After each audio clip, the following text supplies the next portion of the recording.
अब हम लोग जो है बात करते हैं परिमेय संख्या, जिसको इंग्लिश में बोलते हैं रेशनल नंबर। क्या बोलते हैं? Rational number.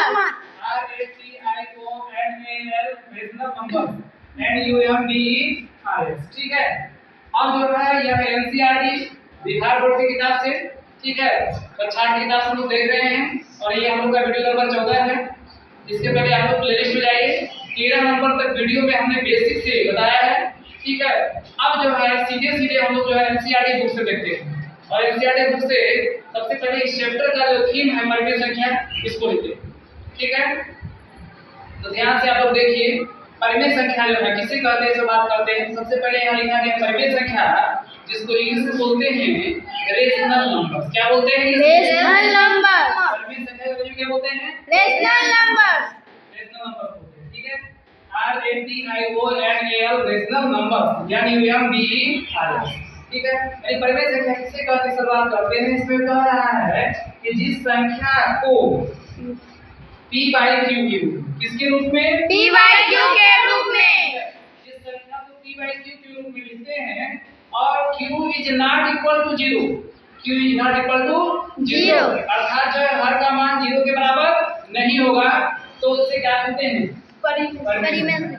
क्या कहते हैं? परिमेय संख्या। कहने का मतलब ये है कि जिस संख्या को, अगर किसी संख्या को हम लोग P/Q का मतलब, P का मतलब क्या होता है? अंश, और Q का मतलब क्या होता है? हर। किसी संख्या को अंश बटे हर के रूप में लिख दिया जाए, इसको क्या बोलेंगे? परिमेय संख्या। क्या बोलेंगे? परिमेय संख्या। जैसे मैंने 4/5 लिख दिया, तो 4/5 में जो 4 है वो क्या है? अंश है। 5 क्या है? हर। तो यह अंश बटा हर के रूप में हो गया, तो इसका क्या हो गया? परिमेय संख्या। और इसका नियम ये भी है कि जो हर हो वह शून्य नहीं हो। तो 5 is not equal to 0। क्या 5 शून्य के बराबर है? नहीं। तो 5 शून्य के बराबर नहीं होना चाहिए, हर का मान कभी 0 नहीं होना चाहिए। अगर हर का मान 0 हो जाएगा तो संख्या परिमेय संख्या नहीं होगा। और भी देखते हैं, जैसे मैंने लिखा 7/5, तो 7/5 कैसी संख्या है? परिमेय संख्या। तो 7 क्या है? अंश। 5 क्या है? हर। अगर इस संख्या को P/Q मतलब अंश बटे अगर हर के रूप में लिखा जाए तो संख्या कैसी होगी? परिमेय संख्या। लेकिन हर का मान कभी 0 के बराबर नहीं होना चाहिए। यानी कि 5, इसका हर क्या है? 5 में 5 है ना, तो 5 is not equal to 0। समझ में आया? अब ध्यान दीजिए, यहाँ पर अगर हम लिख दें 0/1, क्या 0/1 परिमेय संख्या है? नहीं है। क्यों है? हर इसका क्या है? 1 है। मैंने बोला कि हर जो है 0 नहीं होना चाहिए, हर 0 नहीं होना चाहिए। हर क्या है? 1 है। इसका मतलब जो 0/1 है ये परिमेय संख्या है। क्या है? परिमेय संख्या। क्योंकि 1 is not equal to 0। क्या 1 0 के बराबर होता है? नहीं होता है। इसका मतलब नहीं होना चाहिए, हर का मान कभी शून्य नहीं होगा, तो संख्या क्या हो जाएगी? परिमेय संख्या। 0/1 हमारी परिमेय संख्या होगी। लेकिन 1/0, 1/0 परिमेय संख्या होगी नहीं, क्योंकि हर क्या हो गया? 0 है। 0 is equal to 0, 0 is not equal to 0, यानी 0 is equal to 0 हो गया ना, 0 0 के बराबर होता है ना, तो बराबर नहीं होना चाहिए। अगर 0 के बराबर हर हो गया संख्या परिमेय, 0 के बराबर हर हो गया संख्या परिमेय नहीं होगी। जैसे मैंने लिख दिया 100/0, क्या 100/0 परिमेय संख्या है? नहीं। क्यों नहीं है? क्योंकि 0 हर है। क्योंकि 0 क्या है? हर है। क्योंकि हर इसका क्या है? 0 है। जब हर 0 है तो परिमेय संख्या नहीं होगी। लेकिन अगर यहीं पर लिख दें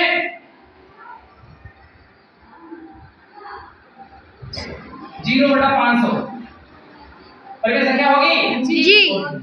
और 500/0, 500/0 परिमेय संख्या होगी? नहीं। क्योंकि क्यों नहीं होगी? क्योंकि 0 हर हर क्या है? 0 है। अगर हर 0 रहेगा तो परिमेय संख्या नहीं होगी। अगर हर 0 नहीं रहेगा तो परिमेय संख्या होगी, भले ही 0 है, ठीक है, परिमेय संख्या नहीं होगी। बात समझ में आया? अब हम लोग जो है परिमेय संख्याओं के गुण देखते हैं। अब हम लोग आगे देखते हैं परिमेय संख्याओं के गुण, ठीक है। अभी हम लोगों ने परिमेय संख्याओं को देखा इस वीडियो में, अब देखेंगे परिमेय संख्याओं के गुण। तो गुण का मतलब होता है प्रॉपर्टीज ऑफ रेशनल नंबर या क्वालिटी ऑफ रेशनल नंबर, ठीक है। तो परिमेय संख्याओं के गुण क्या होते हैं? तो पहला गुण उसकी परिभाषा से लेते हैं। परिभाषा कह रहा है कि परिमेय संख्या को p/q के रूप में लिखते हैं। परिमेय संख्या क्या करते हैं कि p/q के रूप में लिखते हैं। p/q का मतलब p का मतलब क्या होगा जी? अंश, और q का मतलब क्या होगा? हर। इसका मतलब यह भी कह सकते हैं कि परिमेय संख्या को अंश बटे हर के रूप में लिखते हैं, जबकि q is not equal to 0। मतलब क्या है? जो q का मान होगा वह कभी 0 नहीं होगा। और q है क्या? हर। क्या है? हर। तो जो हर अर्थात कह सकते हैं कि जो हमारा हर हो उस हर का मान 0 के बराबर नहीं होना चाहिए। q is not equal to 0 का मतलब क्या होगा? क्योंकि हर है तो हर का मान 0 के बराबर नहीं होना चाहिए, तभी वो संख्या क्या होगी? परिमेय संख्या होगी। क्या हो जाएगी? परिमेय संख्या। ठीक है, परिमेय संख्या हो जाएगी। अब हम लोग बात करते हैं, कुछ एग्जांपल लेकर के समझने की कोशिश करते हैं। जैसे मैंने लिखा 4/5, 4/5। तो 4 क्या है? 4 क्या है? अंश। 5 क्या है? हर। 4 हमारा क्या है? अंश। और 5 क्या है? हर। और इसमें जो है 5 इज नॉट इक्वल टू 0। क्या 5 0 के बराबर है? नहीं। जब 5 0 के बराबर नहीं है और इसको अंश बटे हर के रूप में लिखा गया है, इसका मतलब 4/5 जो होगा वह कैसी संख्या होगी? परिमेय संख्या। अरे भिन्न संख्या को क्या कहते हैं? परिमेय संख्या। ठीक है, लेकिन उसमें शर्त क्या है कि हर का मान शून्य नहीं हो। जैसे मैंने लिख दिया कि 0/1 क्या है? परिमेय संख्या है? क्यों है? क्योंकि हर का मान क्या है? 1। हर का मान क्या है? 1। लेकिन हर का मान अगर 0 हो जाए तो परिमेय संख्या नहीं होगी। लेकिन 0/1 हमारी परिमेय संख्या होगी, जबकि 1/0 हमारी परिमेय संख्या नहीं होगी। क्यों? क्योंकि इसका हर क्या है? 0 है। इसलिए 1/0 परिमेय संख्या नहीं होगी। लेकिन 0/1 परिमेय संख्या हो जाएगी। जैसे और ले सकते हैं, मैंने लिखा कि 500/1, 500/0 क्या परिमेय संख्या है? नहीं। क्यों नहीं? क्योंकि हर 0 है। 0। अगर मैंने यही लिख दिया कि 0/500 क्या है? परिमेय संख्या है? जी। क्यों है? क्योंकि हर क्या है? 500 है। और हर का मान 0 नहीं है। अगर 0 नहीं होगा तो परिमेय संख्या होगी। इसका मतलब कि यह संख्या परिमेय संख्या नहीं है, जबकि यह संख्या परिमेय संख्या है। That's clear? Any student, any problem? No problem. Next आगे बढ़ते हैं। जो नहीं होगा उसको हटा देते हैं और भी लिख देते हैं। जैसे 0/100 कर देते हैं। ठीक है, 400 0/400 कर देते हैं। ये सभी कैसी संख्या है? परिमेय संख्या। अब आगे देखिए, आप लोग समझ गए ना? आगे देखिए। अब जो है प्राकृतिक संख्या, जिसको इंग्लिश में क्या बोलते हैं? Natural number. ठीक है, तो प्राकृतिक संख्या नेचुरल नंबर भी परिमेय संख्याएं होती है। सबसे पहले हम नेचुरल नंबर लिखते हैं। 1 होगा, 1 के बाद क्या होगा? 2, 2 के बाद 3, 3 के बाद 4, 4 के बाद 5। अब इसको आगे बढ़िए, डॉट डॉट। अब इसमें तो अंश है, हर दिखाई दे रहा है? नहीं दिखाई दे रहा। हर दिखाई दे रहा है? नहीं। अब इसके बटे अपने मन से 1 कर दो। 1 कर दो तो प्रभाव पड़ेगा? नहीं। अब ये हर बन गया, अंश बटे हर हुआ, p/q हुआ 1/1, 2/1, 3/1, 4/1, 5/1। यानी कि इससे कोई प्रभाव नहीं पड़ेगा। इसका मतलब कि परिमेय संख्या बन गई है। कह सकते हैं कि प्राकृतिक संख्या भी क्या होती है? परिमेय संख्या होती है।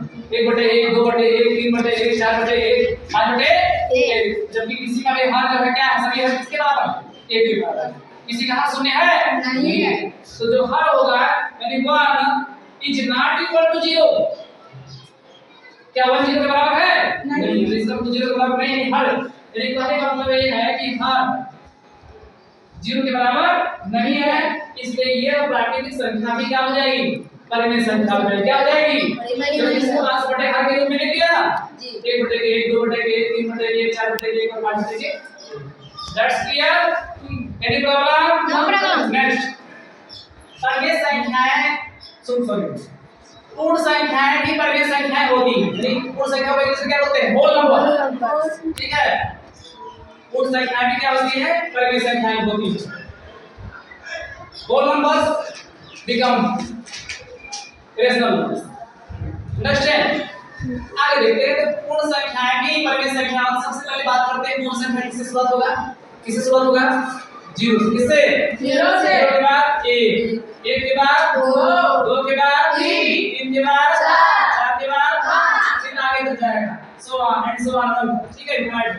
अब यहाँ पर आप देखिए कि यहाँ परिमेय संख्या दिखाई दे रही है? नहीं। अब क्या करेंगे इसके बटा 1 कर दो। 0 बटा 1, 1 बटा 1, 2 बटा 1, 3 बटा 1, 4 बटा 1, 5 बटा 1। इससे करने से प्रभाव पड़ा? नहीं। एक से कोई प्रभाव नहीं पड़ेगा। इसलिए कह सकते हैं कि 0 बटा 1 मतलब अंश बटा के हर कैसी संख्या हो गई? परिमेय संख्या। कैसी संख्या हो गई? परिमेय संख्या। 1 बटा के कैसी संख्या? परिमेय संख्या। 2 बटा के कैसी संख्या? 3 बटा के कैसी संख्या? परिमेय संख्या। 4 बटा के परिमेय कैसी संख्या? परिमेय संख्या। 5 बटा के कैसी संख्या? परिमेय संख्या। कैसे परिमेय संख्या हो गया? क्योंकि क्या है? अंश बटे हर। और हर यानी कि 1 इज नॉट इक्वल टू 0।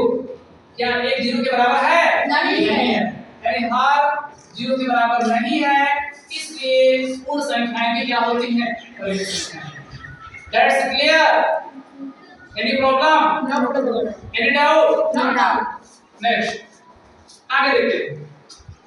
आगे है चौथा नंबर कि पूर्णांक संख्याएं इंटीजर्स ही परिमेय संख्याएं होती हैं। अब इंटीजर्स की बात करते हैं। इंटीजर्स में धन संख्या भी होता है, ऋण संख्या भी होता है, धन पूर्णांक भी होता है, ऋण पूर्णांक भी होता है और जीरो भी होता है। क्या ऐसा हो सकता है कि परिमेय संख्या होती है? तो सबसे पहले हम लोग पूर्णांक लिखेंगे कि पूर्णांक संख्याएं होती क्या है। जैसे 0 हो गया और 0 की दाहिनी तरफ जो संख्या होगी क्या होगी? प्लस, क्योंकि 0 दाहिना हाथ क्या होता है? मजबूत। यहाँ +1 +2 +3 +4 +5। इधर देखिए 0 के बाएं तरफ क्या होगा? माइनस होगा जी। बाएं हाथ क्या होता है? प्लस। कमजोर मतलब माइनस, भगवान का मतलब प्लस, धनवान है ना। अब देखिए -1 इधर -2 इधर -3 इधर -2। ठीक है। अब देखिए अब इस -5 भी लिख दो। अब अपने मन से इसके बटे 1 कर दे। ऐसे लिख सकते हैं है ना। तो -5 बटे 1 -4 बटे 1 -3 बटे 1 -2 बटे 1 -1 बटे 1 0 बटे 1 प्लस 1 बटे 1 प्लस 2 बटे 1 प्लस 3 बटे 1 प्लस 4 बटे 1 प्लस 5 बटे 1। तो यहाँ पर हम लोग देख रहे हैं सभी किसके रूप में दिखाई दे रहा है? अंश बटे हर के रूप में। अंश बटे हर के रूप में। सभी अंश बटे हर के रूप में दिखाई दे रहा है। इसका मतलब कि पूर्णांक संख्याएं भी कैसी संख्याएं होती हैं? परिमेय संख्या। ठीक है। क्यों? क्योंकि 1 इज नॉट इक्वल टू 0। ये सभी का हर एक ही है और यह हर 0 के बराबर नहीं। 1 इज नॉट इक्वल टू 0। 1 क्या है? और ये कह सकते हैं कि जो हर होगा वह 0 के बराबर नहीं होगा। ठीक है। फिर मिलते हैं हम लोग जो है अगले वीडियो में। आगे का जो इसका गुण है, अगला गुण जो है परिमेय संख्या के गुण में हम लोग 4 गुण देख चुके हैं। 5वां गुण अगले वीडियो में देखेंगे। आज के लिए बस इतना ही।